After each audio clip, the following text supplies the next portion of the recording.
Hello, and welcome to York Universe, the astronomy and astrophysics program written and presented by the students, faculty, alumni, and friends of York University. I'll be one of your hosts this evening. I am Julie Tomei, and I am joined by Dr. Elena Hyde. Hi, Elena. Hello, hello. We are broadcasting live from the Allan Carswell Observatory located at York University in Toronto, Ontario, Canada. York Universe broadcasts every Monday night at 9 p.m. local Toronto time or Tuesday morning at 1 a.m. UT. The York Universe production works in concert with our online public viewing program run by the Observatory team, which runs between the hours of 9 and 10 p.m. local Toronto time. You can head over to www.yorku.ca/science/observatory and follow the links to the OPV, that's online public viewing, and join in the chat.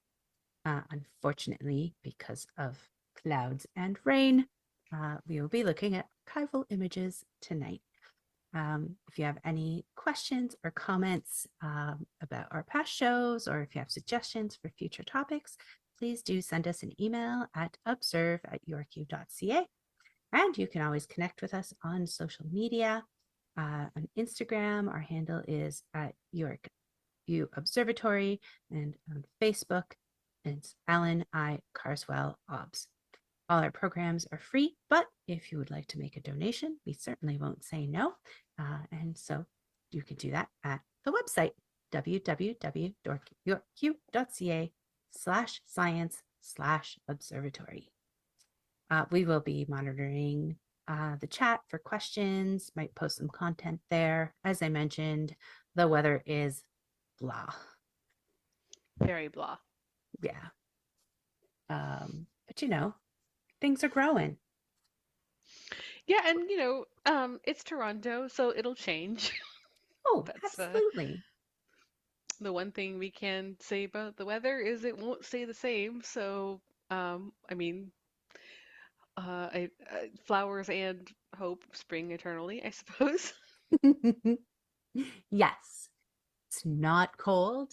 It's not snow, so I won't complain. I would like a little bit more dark time, though. I feel like the nights have gotten too short. It just seems a bit excessive. Mhm.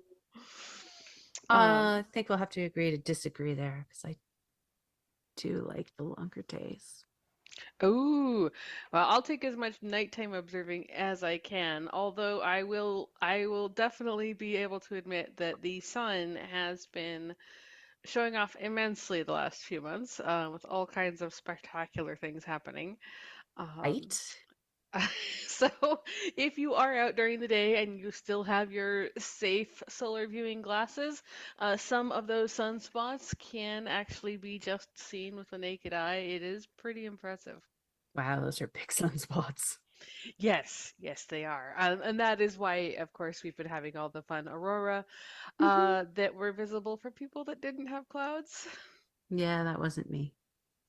No, it wasn't me either, but something something hope springs eternally. Yes, well, the sun is expected to be super active this cycle, so I, I'm really, uh, I'm hopeful that it will not be my only chance.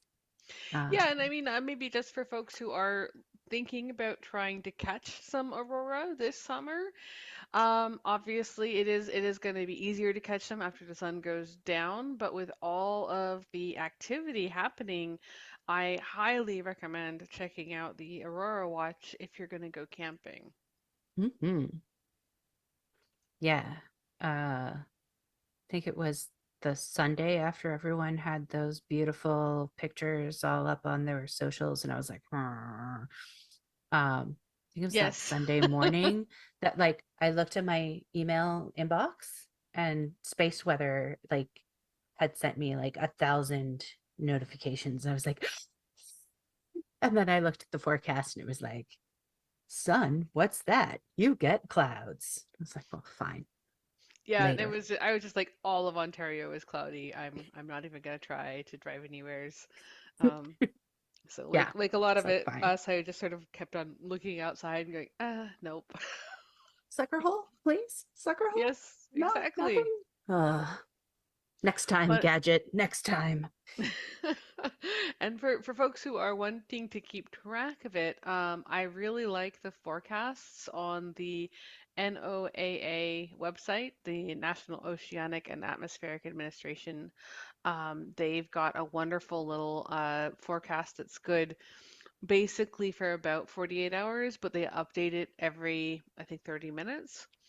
And it's got a pretty good aurora probability as well as a view line that they put on there that show Nice. you, yeah, what your chances are. How far north do you need to get to be above the view line for the aurora? So it's a pretty fun thing to keep track of, and with the summer having lots of chances, probably, we hope yeah, all those campers might be getting a bit of a show. Sounds good.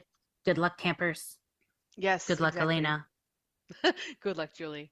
Thank you. Keep my fingers crossed. All right, Elena. Shall we start our This Week in Space and Astronomy history?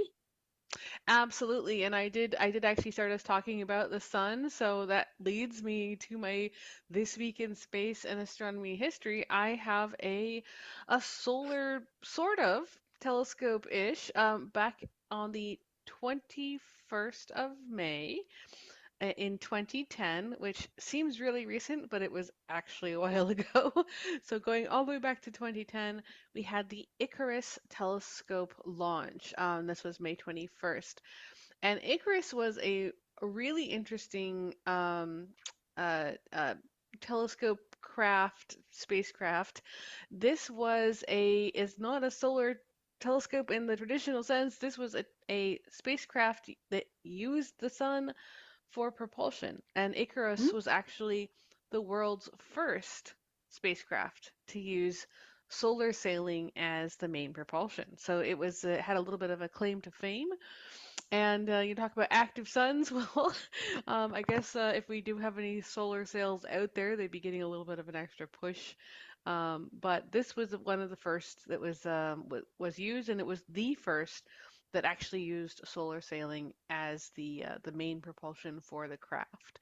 So Icarus is a terrible acronym, but Of course it is. it's ostensibly named after the ancient Greek myth where Icarus was the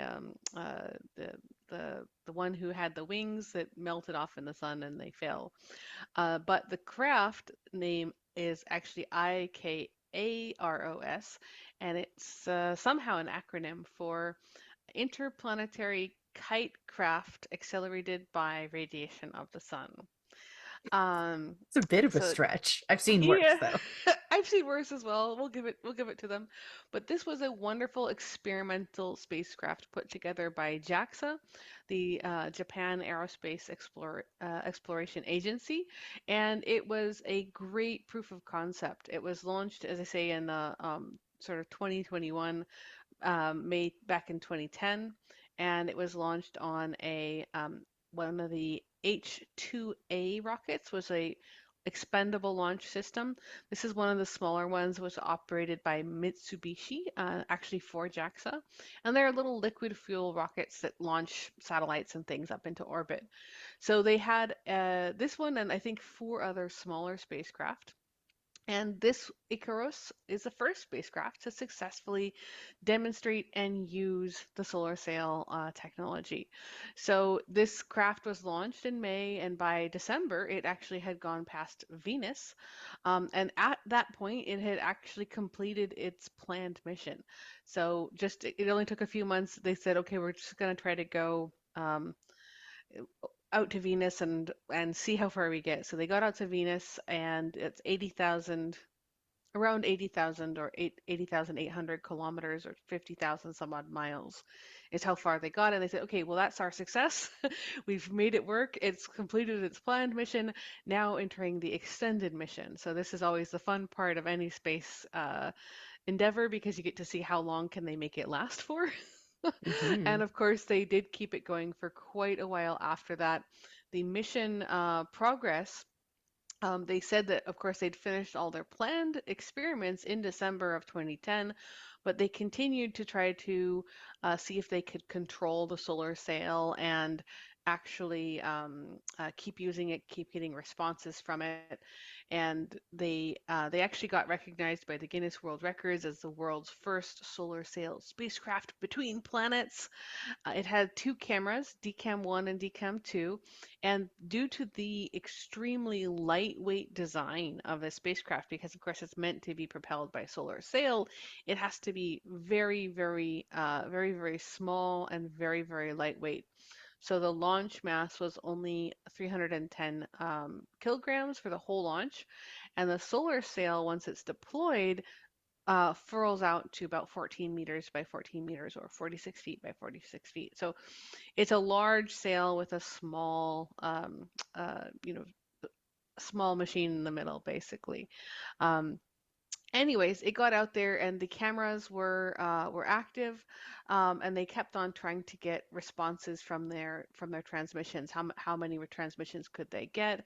How far could they grow? They did have a little bit of altitude control issues, but they kept going all the way through to 2012, so several years later, and the Icarus spacecraft actually had a little bit of a spinning problem, which I thought was kind of fun because if you actually read the Greek myth of Icarus, when he sort of gets melted by his wings get melted by the sun, he spins and falls.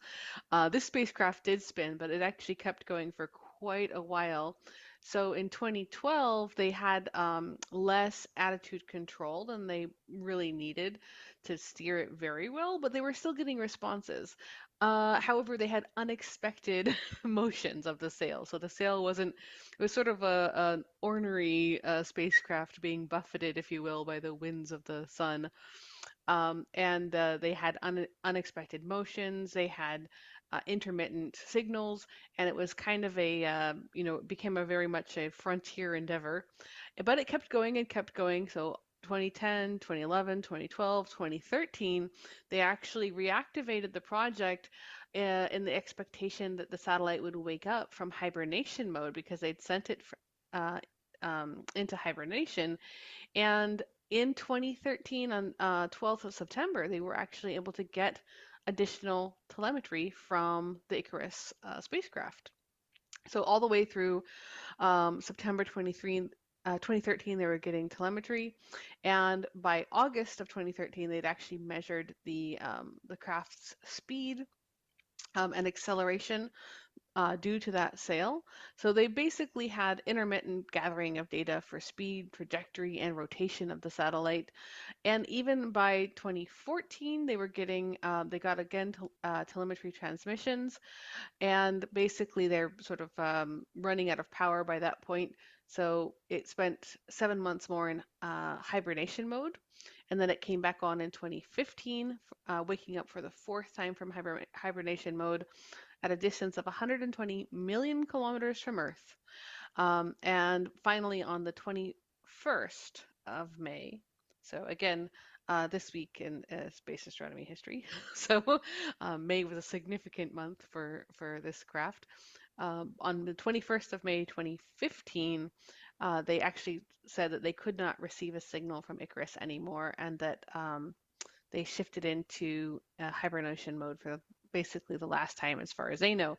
So based on the last data received during May of 2015, the position of Icarus at the time was 110 million kilometers away from Earth and about 130 million kilometers away from the sun. And because this was, one of the firsts, Icarus, of course, tested out all kinds of interesting technology, and using the solar sail at some distance from Earth, they were able to show that it is possible to have acceleration just from photons during an interplanetary flight. And this was, of course, the first time that it ever happened. And, they were able to demonstrate the effect that individual photons have when hitting that solar sail. Of course, you think of a photon, it doesn't have mass, so this might be seen like a little bit of a strange thing. It's just light. So a photon is just light with nothing else attached to it. There's no mass, but it still has energy. And so when that hits a solar sail, each photon generates a small push, and over time, a sort of accumulated energy strikes the solar sail and will push it and anything attached to it forward. So this is a pretty bold activity, and I would say one of the bigger successes that they had. And of course, it led to all kinds of interest in solar sails. And there were, as sort of a result of this success, both planned and proposed solar sail spacecraft that were either designed around extremely low cost craft, or things that were very sort of cutting edge. So there have been, of course, proposals. So light sail 2, cube sail. There was a list of missions that went to all kinds of different places that were proposed with solar sails. The Near Earth Asteroid Scout was a proposal. I don't think it actually made it out. They did have an NEA Scout launched on Artemis 1, I believe. I'm not sure what happened to it. I didn't quite have time to look that up, but if you're curious, it would be a Near Earth Asteroid Scout, should have a solar sail attached to it. And lots of other things have been proposed. Probably the most catchy of all of the solar sail proposals that have been attached to this idea would be the breakthrough starshot that I think we were all talking about a few years ago.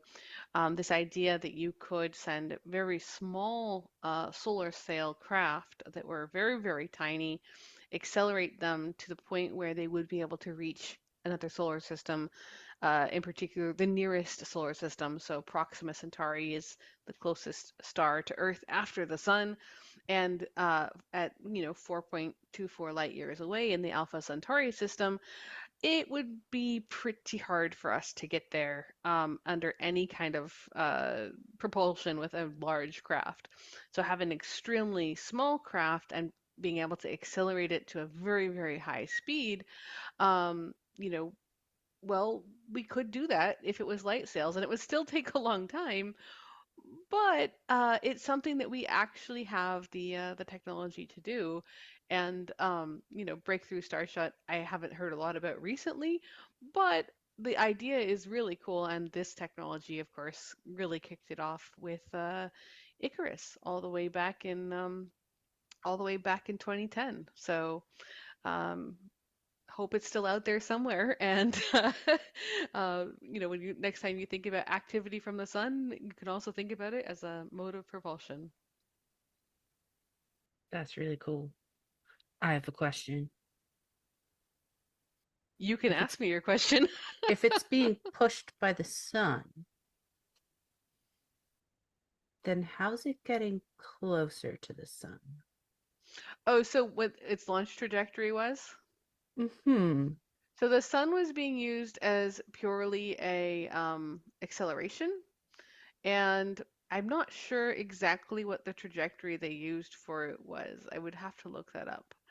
But I mean, if you can imagine Earth and Venus going around the sun, if you were Yeah. going at an angle, you could go that direction. Okay, so it's like given its initial nudge from launch, and then the sail is just like being used to continue, like Yeah, directing to it. accelerate. So Okay. after it's launched, the sail is used for acceleration.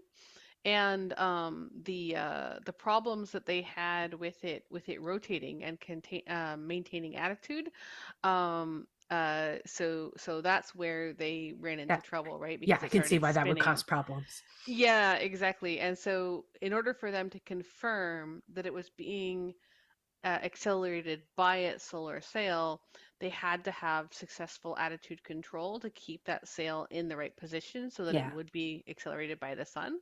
And they were able to do that for a while, up through the pass by Venus and the December of 2010, so the Yeah. few months it took it to get there.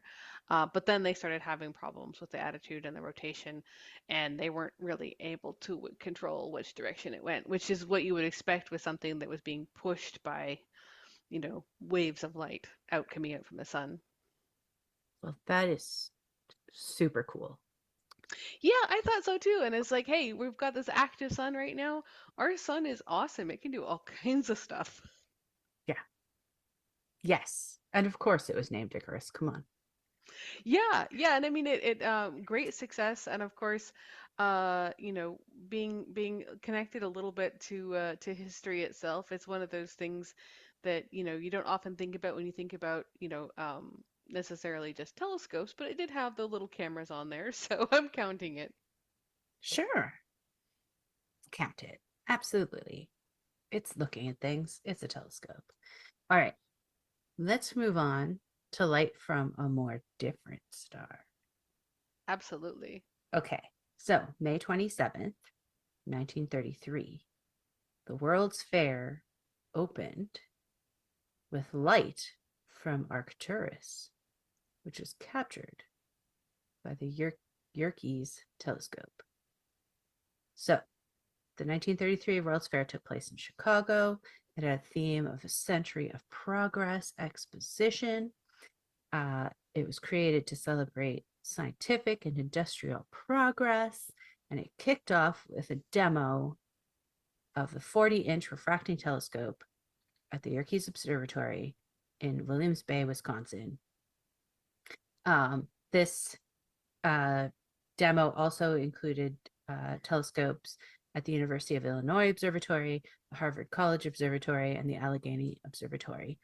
And light from Arcturus was focused on photocell tubes producing an electric current, and those signals were sent via Western Union telegraph lines to the Chicago Fairgrounds. And then the thing I read, it said power, and it powered the lights at the event. I don't know how little power these lights used. I'm not sure that's accurate. It feels a little off to me, but I don't know.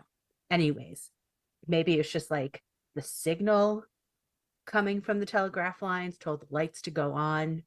Maybe it actually was enough power to power the lights. I don't know. Well, how big were these lights? Well, the question is how many lights were there? It's an entire fairground, right? Or like, was it just on a panel? I'm not sure. Um, the details were a little lacking. And Arcturus was chosen because light from Arcturus started its journey to Earth at about the same time as the previous Chicago World's Fair, which was the World's Columbian Exposition of 1893. And apparently, people liked this so much. They were so enthralled by the idea of like the lights here are on because of the star over there, that then the Elgin Observatory that was nearby was pressed into lighting the fair in the same manner for the rest of the season. And the fair lasted for like a year and a half. Wow, that's a quite a fair. It is. Can you imagine though? Like your Yeah. observatory and what you're doing is pointing at a star so the lights at the fair can be on. Yeah, that is an interesting one. And what you've described it as, I mean, it almost has to be that the electric current would flip a switch that would turn the lights on, right? Because the electric current that you could possibly generate by the measured brightness of even the brightest star would not be sufficient to turn on much of anything, like maybe an LED or maybe Right.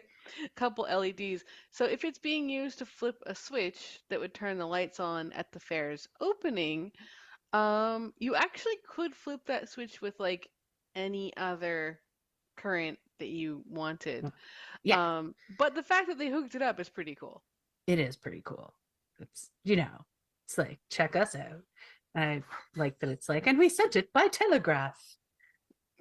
Yeah, exactly. This is, I suppose, um, the wireless transmission of power was also, on people's mind because, of course, we were talking about the sun earlier, and the Carrington event would have been a lot more fresh for these folks. Oh, yeah. And I did not go down the rabbit hole of like what all excuse me, what all else was at the World's Fair of 1933. But I'm sure it was quite in my mind, it's like, those like old-timey newsreels. Oh yeah. Well, and I mean, I wish we would do something like this today, actually, because I would love to see like the coolest, most unusual, crazy inventions that people come up with, right? And at the time, a light producing anything would have been extremely revolutionary. For example, like a photocell that produces electric current when exposed to light, that those were pretty recent inventions in 1933. 1933? Yeah, 1933. Yeah. So, if you have the ability to take advantage of light's ability to knock electrons loose from atoms, you can do all kinds of things like, you can count. So one of the things that those photocells do is they can count people as they go through doors. They can be, used in burglar alarms. They can be used in astronomy. They can be used in, Well, you know, those toilets that magically flush when you step away from them. So it's like, hey, it's a pretty cool application of I suppose at the time, a very, very unique um, technology. yeah. And the light that left the star, so that light that left the star would have to hit the photo cell, be translated into electrons, and those electrons would travel to the fair and send the signal that would open or close the switch that would turn on and off the lights. Hmm. And so, you could say you had this whole time delay because, of course, it's arrived. It takes it 30, 37, 40 years to get to get to US to transmit that signal. Yeah. Very cool. Very cool. All right. Let's move on to 1983, shall we? Yes, so I will forward a little bit. Thinking of Speaking of things that are cool, we'll go into outer space. So I'm going to go up and out again. This time I'm going to go into 1983, the 26th of May, for the Exosat launch. And this is an interesting observatory that was launched into space, European X-ray Observatory satellite. So they did a little bit of a better job with the acronym for Exosat. It was originally named Helos, and it was an X-ray telescope. And this was in operation from May 1983 until April 1986. So it didn't last a tremendously long time, but I thought it was pretty cool because, of course, it's observing in X-rays, and we're talking about the sun and signal transmission. But one of the things that we don't often talk about, or at least not very often, is of course the fact that a lot of these stars and our star as well actually emit in the X-ray, and you can see some really interesting stuff when you're looking with X-ray eyeballs. So the European Space Agency, or ESA, they wanted this satellite basically to allow them to look at X-ray sources beyond the solar system, so off in the distant galaxy, I suppose. And basically, it made about 1,700 or so observations, and it looked at all kinds of different classes of astronomical objects.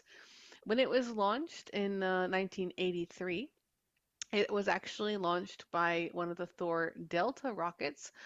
This is a little bit different than the smaller rocket launch I was talking about before. Probably haven't heard too many of those actually, but this was the Delta 3000 series. These were American expendable launch systems, and they're a little bit bigger than some of the ones that were used. We talked about for JAXA. They can have a larger payload, and the Delta family of rockets is a pretty fun little side trip if anyone wants to go searching for them.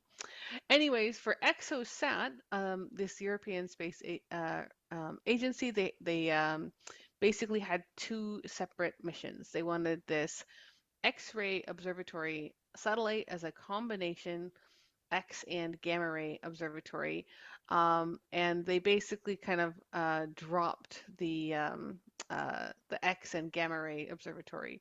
So they just went ahead and had Exosat with its own launch by itself, looking at X-ray energy bands. So these are you know, well outside of the range that any of us can see in. So when you look outside with your eyes, we see in visible light. This would have been off in the X-ray energy bands, a little bit off to the what's called the EUV. So the EXOSAT, European X-ray Observatory satellite. So that's where that comes from.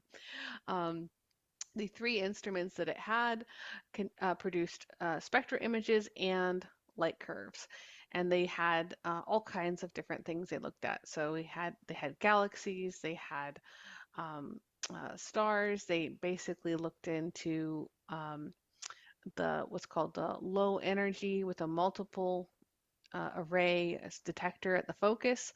They had an energy range that what they're looking at from about 0.05 to 2 keV or kilo electron volts. And this gave them detailed observations in wavelengths that we hadn't normally seen before, and in particular, the extreme ultraviolet, which is between 100 and 300 angstroms. So way, way, way away from where humans can see with their eyeballs. They also had a medium energy instrument, which had proportional counters, and this one basically gave you better spectral resolution, so you could see more detail out of the spectra in that energy range. And then they had something called the gas scintillation proportional counter, which I thought was a kind of a cool name for something. The gas scintillation proportional counter. It's I mean scintillation. It's scintillating. No, this Right. way. I know, right? So this was proposed by the Space Science Department of ESA, and basically they were looking at how do we get you know different amounts of energy coverage out of these out of this instrument that we're not going to be able to see from anything else. So they had a whole bunch of different gain modes, but they weren't able to use it for terribly long. As I say, the whole exosat telescope was only in operation for a few years, but it did make a couple pretty cool scientific discoveries. It actually discovered quasi-periodic oscillations in low mass X-ray binaries. So these are binary star systems. A lot of them had a neutron star accreting material from a companion, and they were able to see these oscillations with Exosat for the first time. And so this was, X-ray light from this binary star flickering or changing in brightness as the uh, one star goes around the other, or in this case, an uh, neutron star would go around its companion accreting material. They also did a comprehensive study of active galactic nuclei. So if you like AGNs, active galactic nuclei, they did a whole X-ray characteristic study on them. Those AGNs are, of course, compact regions at the center of galaxies far away. So that's outside of the Milky Way. And Exosat did uh, cataclysmic variables. They did all kinds of different binary stars. They did iron lines in galactic and extragalactic X-ray sources. And they got high resolution extreme ultraviolet spectra, or EUV. So it's extra ultraviolet basically. So they have some wonderful pictures that have come out of this if you happen to like spectra. They've got X-ray light curves. showing series of flares and even supernova remnants that have been imaged with this. So there's a whole bunch of exosat, fun things you can look up, and they did all of this with just a few years that they had. So 1983 to 1986. So by the 5th of May, so again, May to May, basically, just like the other mission, I suppose, they made it 3 years. So by the 5th of May, 1986, they had basically had the end of the mission, and the orbit decayed, and that was the end of Exosat in operation. So it was short but sweet, and from viewing things like galactic nuclei to variable stars, white dwarfs, clusters of galaxies. So they really kind of just did a bit of everything in the X-ray and the E EUV extra extra UV. Um, but it was a very fun satellite, and I think it's worth remembering that it was in fact launched back in 1983, basically yesterday. Cool. I decided to see what an image from Exosat looked like. It looks rainbowy and pixelated and Yes, they do, and that's the artificial colors that they sort of assign to those to bands. different, yeah, And that's actually a fun one to note because, of course, in the X-ray, in the UV, in the ultraviolet, those are all colors that we can't see. So when we get images or data from them, we have to assign you them have to false pictures so color, that yeah. exactly Um, false color. the images were all released in a 3 CD collection, Elena. Oh Uh, my gosh. Well, now we know what yes. to get each other for Christmas. You Um, can now download the contents of said discs because I imagine one, how would you get them? Two, how would you play them? Um, yes. that's true. That's true. And I will just say for any Exosat fans out there, they did a bit more recently in May, actually. So we're talking about this week in space. Back in 2018, they actually had an Exosat 35-year reunion. Ooh. So they actually had a 30 to celebrate 35 years since the launch. And this mission, like so many of the other missions, that have been very influential, this one also led to lots of other things. And of course, ESA and other European missions have really branched out in X-rays before. We've had ROSAT, we've had Exosat, we've had, and then of course, XMM Newton, ESA's X-ray observatories. So there've been some good scientific, some good scientific legacies from these. Oh, yeah, for sure. All right, folks. Uh, we are about a little past the halfway point. You are listening to York Universe. We are broadcasting live from the Allan Carswell Observatory at York University in Toronto, Ontario, Canada. Uh, you can head over to yorku.ca/science/observatory for chat, questions, content, etc. Tonight, you are listening to Dr. Elena Hyde and myself, Jeannie Tomei. We have a few more history topics to discuss, and then we will head into news. So I'm going to take us back to May 28th, 1894. And Percival Lowell arrives in Flagstaff, Arizona, marking the official founding of his observatory. Uh, Astronomer Andrew Douglas had been in Flagstaff preparing for Lowell's arrival for several weeks. These preparations included setting up a borrowed dome to house 2 borrowed telescopes, which included an 18-inch telescope borrowed from John Brashear and a 12-inch borrowed from the Harvard College Observatory.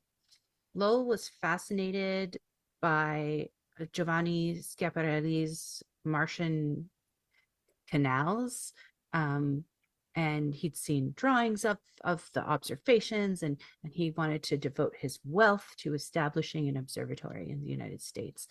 He made this decision in the winter of 1893, and he hired on Douglas to find a good location.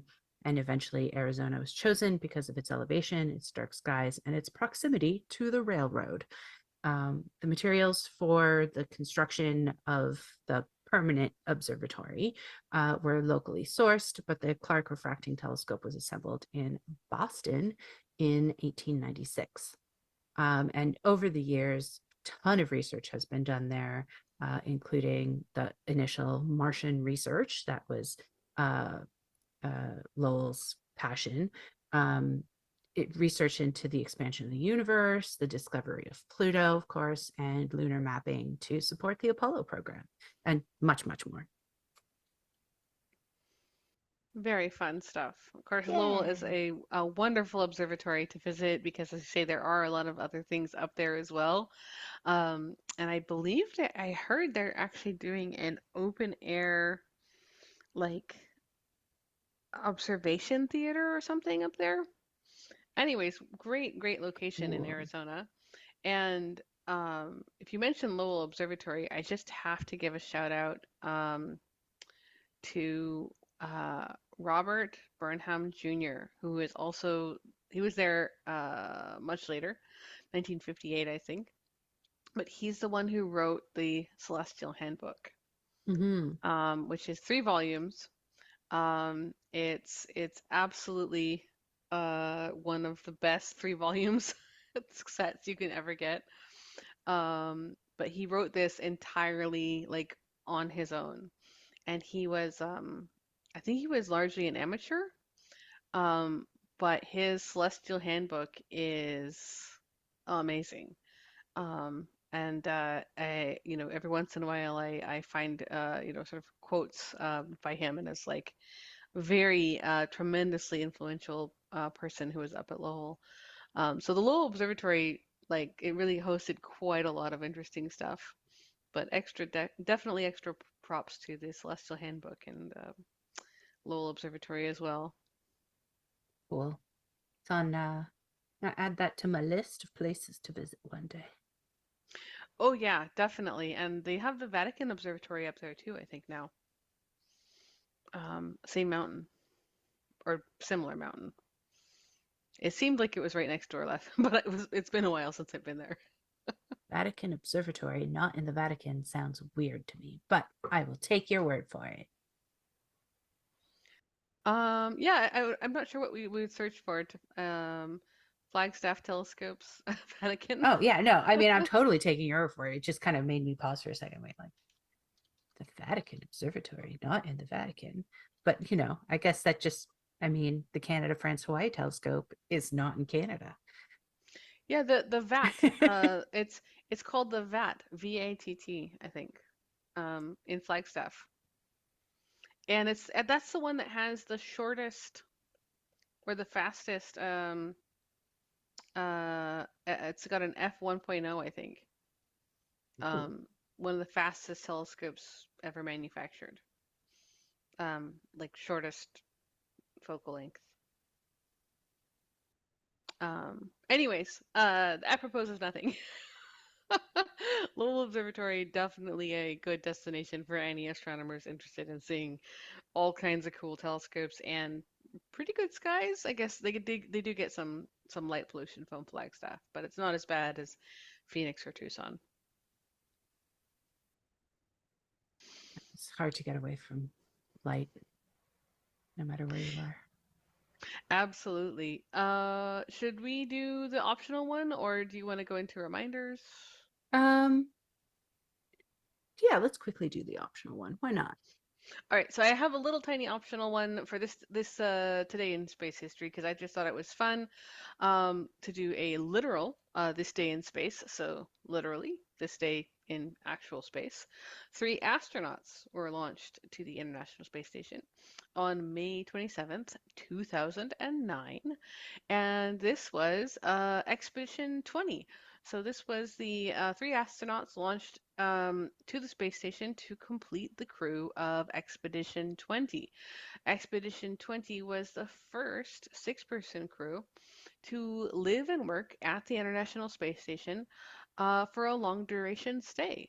So, on this day in space, May 27th, 2009, the three astronauts that they needed to complete the crew of Expedition 20 were sent up, and this was the Russian cosmonaut Roman Romanikov, Canadian astronaut, so hooray Canada, so Robert Thirsk, and Belgian astronaut Frank de Win.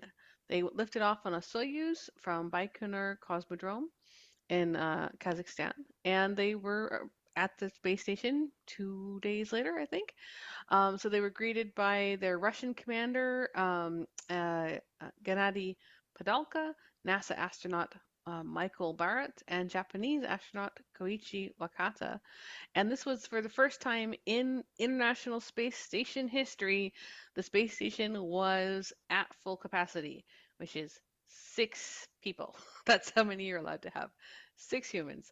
No more than that. You really can't support it. So that was the maximum, and they got all 6 in there for their, their full Expedition 20 crew, and previous crews for the International Space Station and previous expedition crews were only 3 people. But ever since Expedition 20, the space station has continued to support crews of 6.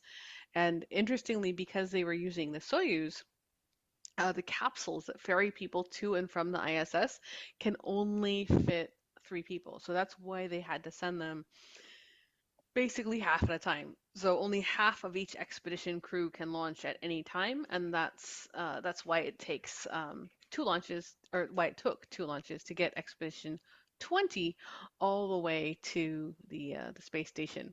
And for those of you wondering about a little bit about the dates, the space station, or the International Space Station, has been under construction for a while. It's been assembled and maintained in low Earth orbit, and it's kind of been ongoing since 1998. So it has been, had modules added to it and various things, and of course Canada arm.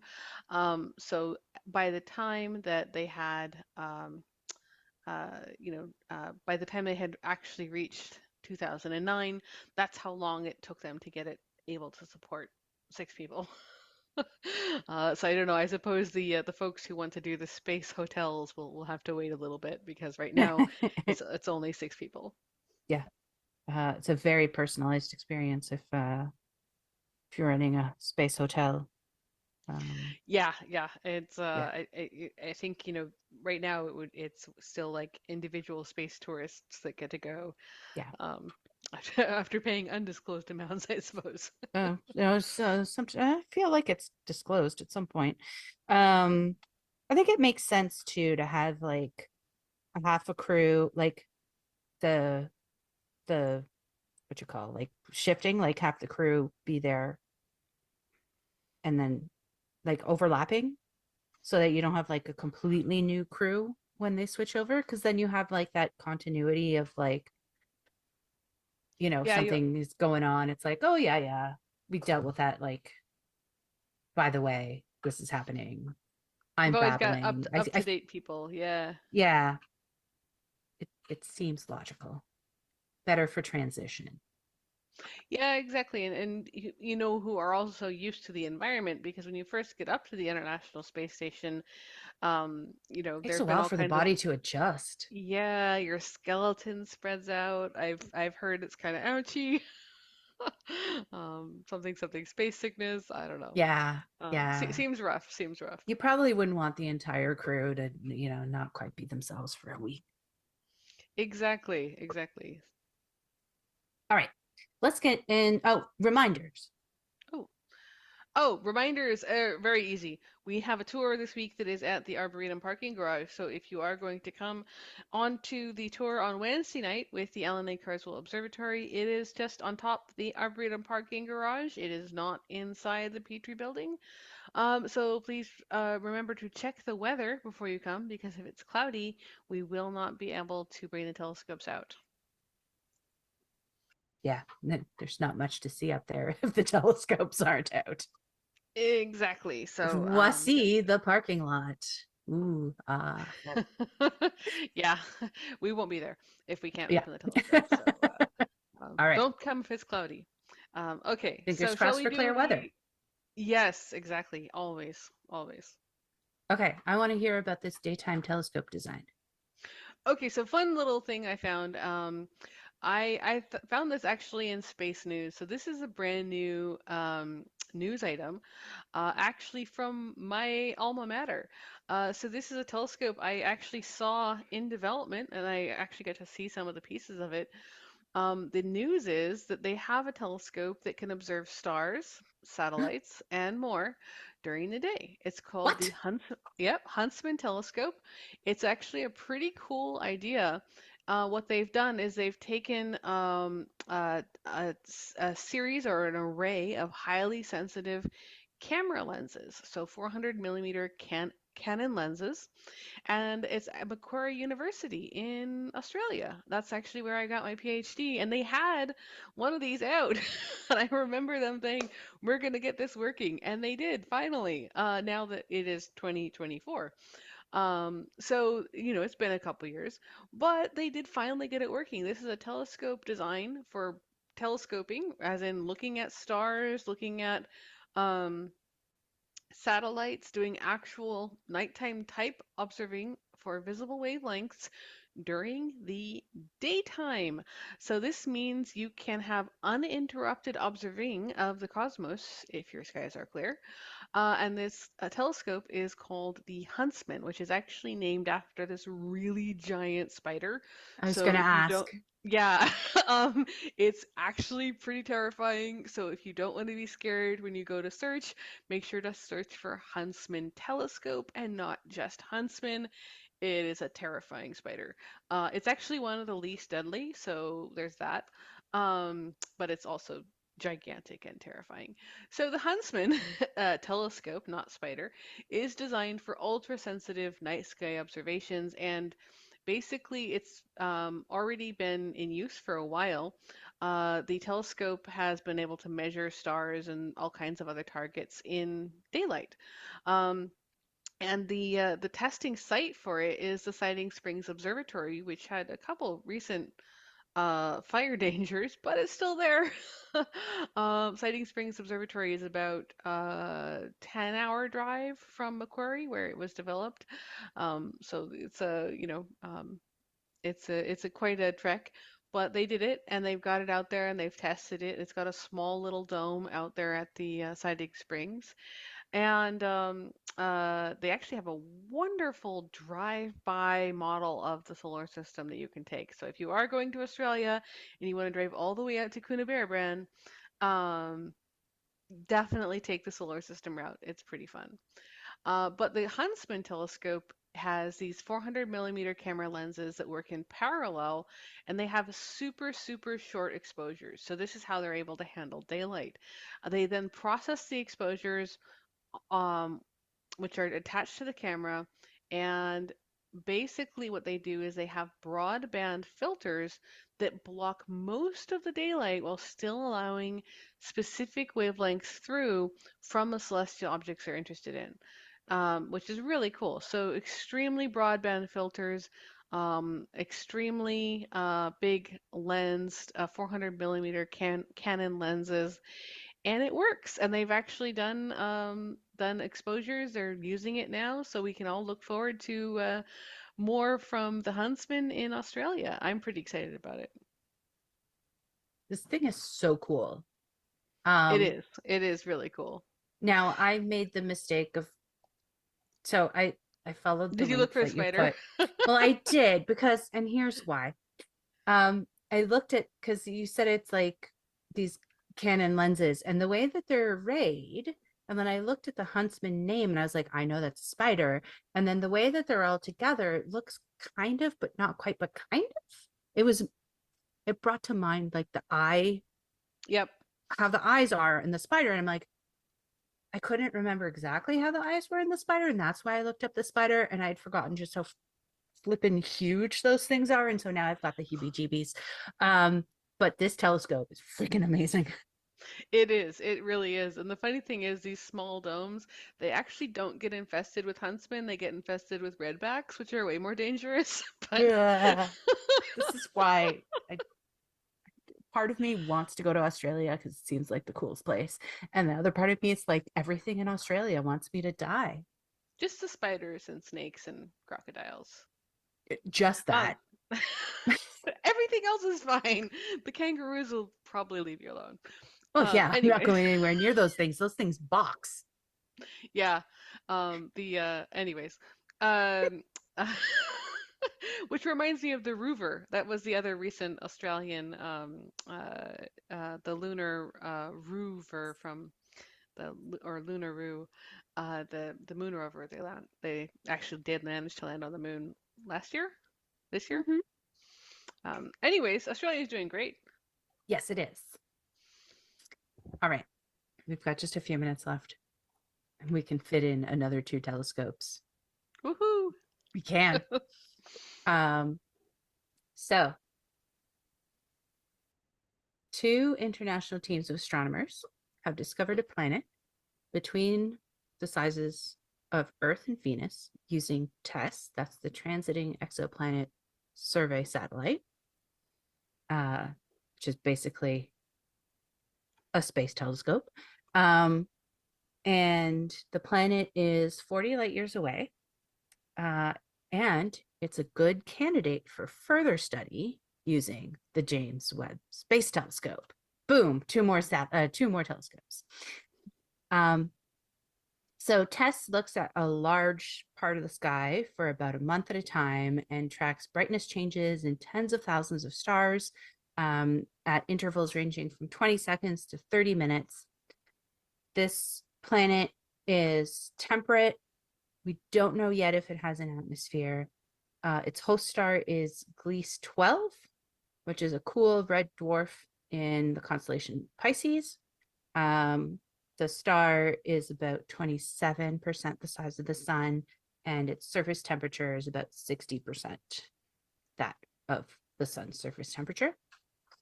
The planet Gliese 12b orbits the star in 12.8 days, putting it at a distance, like the distance between the planet and the star is about 7% of that between Earth and the sun. So it's very close.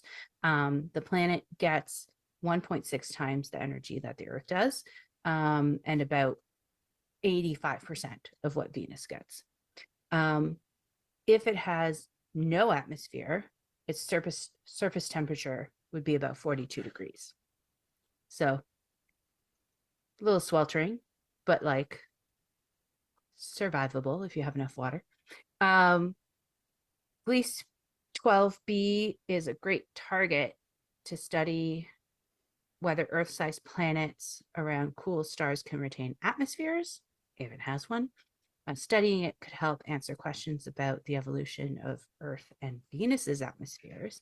And because of its proximity to us and a few other factors, it's a good candidate for transmission spectroscopy, which is studying the atmosphere via light passing through it as it transits using the James Webb Space Telescope.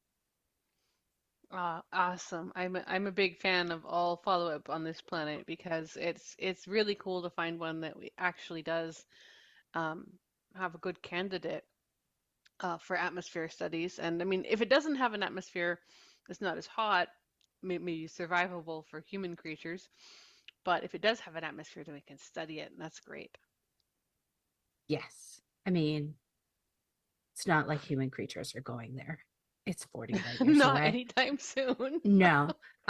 So atmosphere is much more interesting. And anything with the JWST is exciting to me because that telescope is cool. Oh yeah, absolutely. All right. That was a lot of telescopes. It was a lot of telescopes and a lot of very, very cool discoveries. Mm-hmm. Okay, everyone. You have been listening to York Universe. the Astronomy and Astrophysics program written and presented by the students, faculty, alumni, and friends of York University. Your hosts this evening have been Dr. Elena Hyde and myself, Julie Tomei. You can always connect with us on Instagram with the handle at York Observatory and Facebook at Allan I. Carswell OBS. And please check out our website for show notes, content, updates, and contact info. That is at www.yorku.ca/science/observatory. Thank you for tuning in to York Universe. Clear skies and have a good night. Clear skies, everyone.